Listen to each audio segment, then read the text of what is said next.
नमस्कार। आज मैं फिर आपके सामने अपराध की एक और घटना लेकर आया हूँ। आज के अपराध की घटना हालिया है, हाल फिलहाल की है। प्रदेश उत्तर प्रदेश और ज़िला गाज़ियाबाद। नंदग्राम एक वहाँ पर मोहल्ला है, बड़ा मोहल्ला है, डेवलपिंग मोहल्ला है। नंदग्राम थाना भी है। वहाँ हुआ यूँ कि 10 जुलाई 2026 को 10 जुलाई 2026 को रात 11 बजे एक निर्माणाधीन बड़े मॉल में, काफ़ी बड़ा मॉल है जो निर्माणाधीन था, उसमें जो बिल्डिंग मटेरियल की सुरक्षा के लिए बिल्डर ने गार्ड लगा रखे थे। 3 या 4 गार्ड थे वहाँ पर। ये सब एक जगह बैठकर बात कर रहे थे, तभी इन्हें एक बच्चे के चीखने की आवाज़ आई, तेज चीखने की आवाज़ आई। वो उठे, एक साथ नज़र दौड़ाई। उनकी समझ में नहीं आया कि आवाज़ किस तरफ से आ रही है। फिर दो दो गार्ड, दो अलग अलग, और ये चीखने की आवाज़ थोड़ी थोड़ी देर में आती थी, तेज़ आवाज़ आती थी। तो वो वहाँ से, चूँकि वो कई मंजिला है और कहीं कहीं ऊपर चढ़ने का रास्ता एक ही जगह है, कहीं 2 जगह है, वो अंदाज़ लगाते रहे कि कहाँ से ये आवाज़ आ रही है ताकि उधर चल कर देखा जाए। 4-5 बार ऐसी चीख सुनने के बाद भी दोनों दो दो गार्ड, कुल 4 या 3 गार्ड थे, उनको ये अंदाज नहीं लग पाया कि आखिरकार ये चीख आ कहाँ से रही है। जितना इधर उधर आने जाने का प्रयास किया, वहाँ उनको कुछ भी पता नहीं लगा, क्योंकि वो भीतर बिल्कुल अंधेरा था। ग्राउंड फ्लोर के को छोड़ के सब अंधेरा था। थक हार कर वो लौट आए और चीखें भी बंद हो गईं। अचानक रात में 1 बजे उन्होंने उस निर्माणाधीन मॉल के, जहाँ बहुत ढेर सारे बालू, रोड़ी, गिट्टी ये सब रखी रहती है, वहाँ बरसात से इकट्ठा हुए पानी में एक बच्ची का शव, एक बच्ची उतराती हुई दिखाई पड़ी। वो लोग उधर गए, देखा बच्ची के, छोटी बच्ची है, शरीर पर कोई कपड़ा नहीं है, सिर से बहुत तेज खून बह रहा है। हाथ लगाकर देखा तो वो मर चुकी थी। घबरा के गार्ड्स ने, सब ने फ़ोन किया, थाने पर फ़ोन किया। थाने से तुरंत पुलिस बल आया। 112 बल्कि फ़ोन किया। क्विक रिस्पांस व्हीकल जो थी वो वहाँ पहुँच गई। 2 सिपाही, एक सब इंस्पेक्टर उसमें थे। उन्होंने थाने को इत्तला की, थाने से फिर पूरी फोर्स आ गई। थाने वालों ने आते ही वो समझ गए। उन्होंने कहा 2 घंटे पहले एक माँ बाप आके 7 साल की बच्ची की गुमशुदगी लिखवा गए हैं। लेकिन उन्होंने कपड़ा जो पहने हुए थे उसका भी जिक्र किया था, लेकिन इस बच्ची के शरीर पर कोई कपड़ा नहीं था। फ़ौरन उन्होंने थाने पर फ़ोन किया और ये कहा कि जिन लोगों ने ये गुमशुदगी लिखवाई थी उनको इत्तला करो कि वो फलां मॉल के पास चले आएँ। माँ बाप उसके उस मॉल के पास गए। तब तक आसपास के लेबर, बड़ी सी लेबर कॉलोनी जैसी है जो निर्माणाधीन इमारतों के आसपास टेम्परेरी बनाई जाती है, जिसमें 10, 20, 50 परिवार जो निर्माण से संबंधित हैं वो वहाँ रुके रहते हैं। वो सब भी भाग कर आ गए।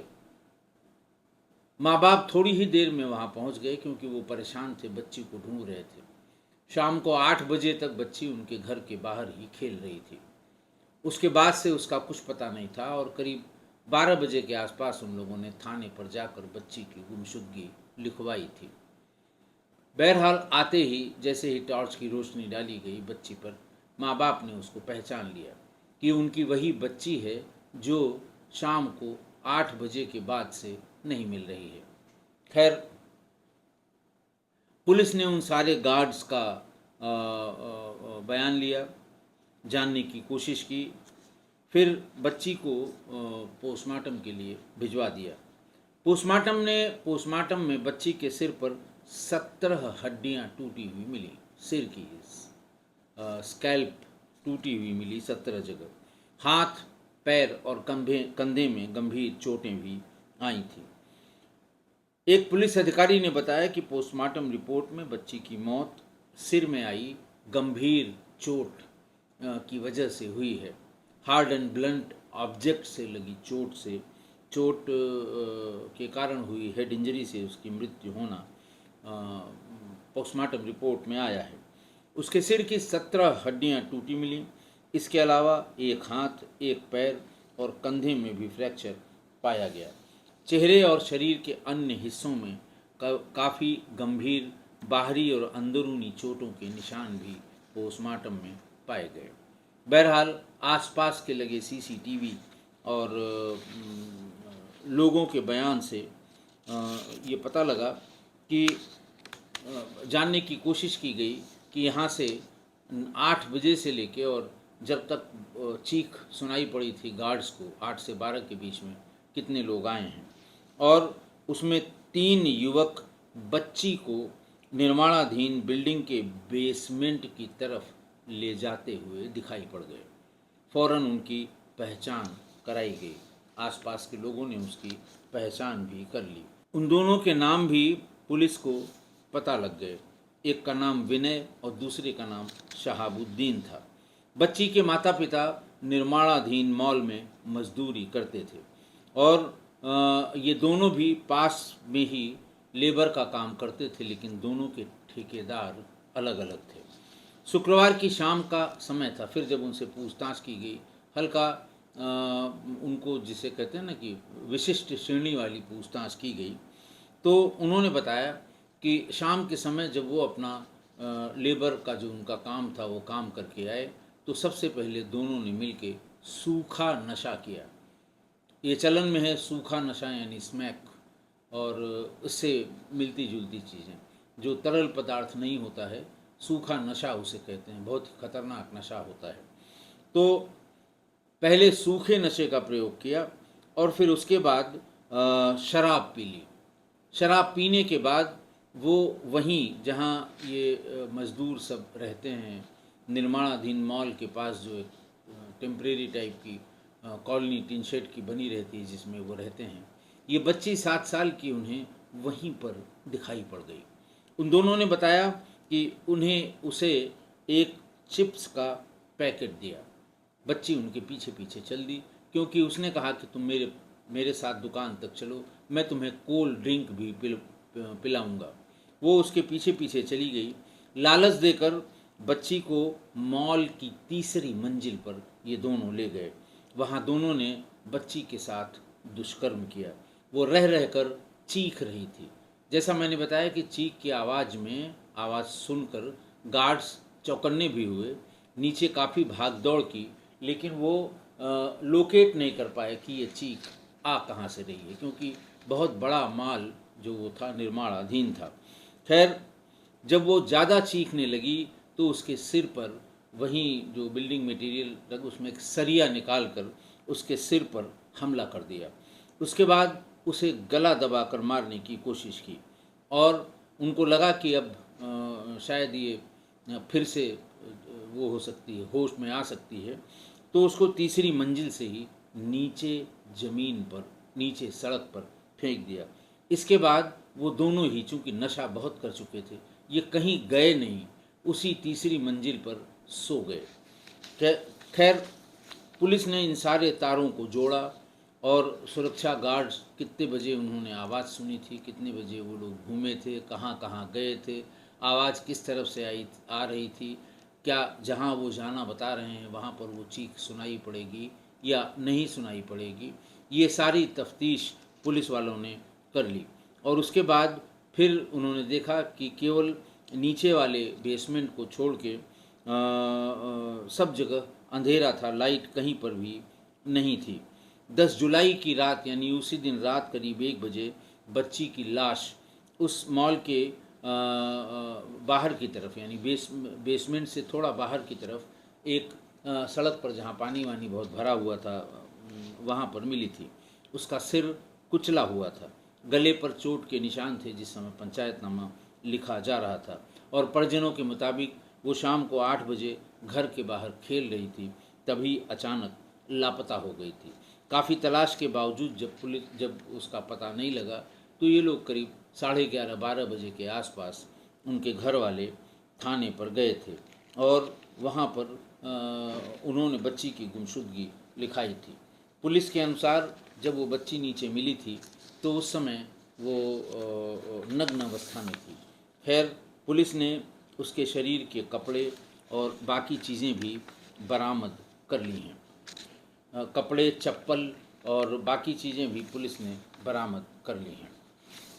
आज की घटना देखिए, आज तो हैवानों ने जो हरकत की, इन दो हैवानों ने, उससे राक्षस भी शर्मा जाएं। रोज़ रोज़ की ये कहानी हो गई है। मैं जाने कितनी कहानी इस तरह की बता चुका हूँ, जिसमें आदमी पता नहीं कितना वहशी हो गया, कितना दरिंदा हो गया, क्या दिमाग में है उसके, क्या करना चाहता है, क्या कर रहा है, और कैसी कैसी वहशियाना हरकतें कर रही हैं, हो रही हैं इन लोगों से। और मोबाइल और इंटरनेट ने दिमाग में जितनी विकृति फैलाई है, दिमाग में जितना जिसको वो कहते हैं, जितना प्रदूषित किया है, या जितना समाज का नुकसान किया है, वो विदेशी आक्रांताओं ने अपने आक्रमण में भी समाज का इतना नुकसान नहीं किया था जितना नुकसान समाज के ताने बाने को तोड़ने में, छिन्न भिन्न करने में इस मोबाइल और इंटरनेट ने किया है। अब आप ये सोचिए कि बच्ची बेचारी 7 साल की, क्या उम्र होती है, 7 साल की बच्ची और 2 बहशी दरिंदे, क्या बीती होगी उस पर। और ये अब नहीं समझ में आता कि हम भी उसी समाज के अंग हैं। अब गिरते गिरते ये समाज कहाँ पहुँच गया। कोई, जिसको वो कहते हैं कि अंधा हो गया है आदमी, वासना में, बिल्कुल वासना के नशे में चूर हो गया है। मोबाइल ने उनके दिमाग को इतना दूषित कर दिया है कि सही गलत में विभेद करना उनके लिए बहुत मुश्किल हो गया है। और अब तो आज की घटना ने तो बिल्कुल ये अंधेर हो गई, अनर्थ हो गया। और आज बरबस मुझे दुष्यंत कुमार की वो लाइनें याद आती हैं कि हो गई है पीर, पर्वत सी पिघलनी चाहिए, इस हिमालय से कोई गंगा निकलनी चाहिए, हर सड़क पर, हर गली में, हर नगर, हर गांव में, हाथ लहराते हुए हर लाश चलनी चाहिए। यहाँ पर सिर्फ हंगामा खड़ा करना मेरा मकसद नहीं, सारी कोशिश ये है कि ये सूरत बदलनी चाहिए। ये बहुत ही प्रसिद्ध लाइनें हैं दुष्यंत कुमार की, इसी समाज पर, समाज की हो रही दुर्दशा पर। यहाँ पर लाश से दुष्यंत कुमार का तात्पर्य ये है कि उन जीवित इंसानों से है जो संवेदनहीन माहौल में चुपचाप सब सह रहे हैं, और अब उन्हें इस अन्याय के खिलाफ खड़ा होना पड़ेगा। ऐसा दुष्यंत कुमार ने अपनी इस कविता में संदेश दिया है। एक दूसरे कवि की कविता भी बहुत मौजूद है इस घटना पर, इस वक्त पर। अदम गोंडवी साहब, जिनको जन कवि कहा जाता है, यानी जो समाज में है, जो धरातल में है, जितनी विसंगतियां हैं, अदम गोंडवी की तरह किसी ने उन जिसको रियलिस्टिक विजन जिसको कहते हैं, उसको न कोई कह पाया है, न कोई जी पाया है, न कोई बता पाया है अपनी कविताओं के माध्यम से। अदम गोंडवी का तीखा प्रहार जनता के दुखों और व्यवस्था के पाखंड को उघाड़ने वाले शायर के रूप में उनको जानता है, लोग जानते हैं, और उन्होंने इस पर बड़ा तीखा प्रहार किया है कि भूख के एहसास को सेरो सुखन तक ले चलो, या गज़ल को अब सफ़ीदों के कफन तक ले चलो, जिस्म क्या है रूह तो रूह को जो झकझोरा करे, जिस्म क्या है रूह तक को जो झकझोरा करे, उस दरिंदगी की बहस को संसद भवन तक ले चलो। जिस तरह की दरिंदगी समाज में घुन की तरह समाज को, सामाजिक ताने बाने को खाए जा रही है, ये उस बहस को संसद तक ले जाने की बात करते हैं जन कवि अदम गोंडवी। फिर से सुन लें उनका शेर कि भूख के एहसास को सेरो सुखन तक ले चलो, या गज़ल को अब सफ़ीदों के कफन तक ले चलो, जिस्म क्या है रूह तक को जो झकझोरा करे, उस दरिंदगी की बहस को संसद भवन तक ले चलो। एक और आधुनिक कवि हैं, समकालीन कविता जो लिखते हैं, वो उन्होंने भी बड़ा बहुत ही सुंदर इसको बयान किया है कि हर मोड़ पर घात लगाए बैठे हैं शिकारी, हर मोड़ पर घात लगाए बैठे हैं शिकारी, अब किस गली में महफूज घूमे ये बेटी तुम्हारी। अब तो ये दरिंदे, अब तो ये राक्षस गली गली घूम रहे हैं, घात लगाए बैठे हुए हैं। हमारी आपकी बेटियां निकलें किधर से। चेहरे इंसानों के हैं पर भीतर छुपा हैवान है।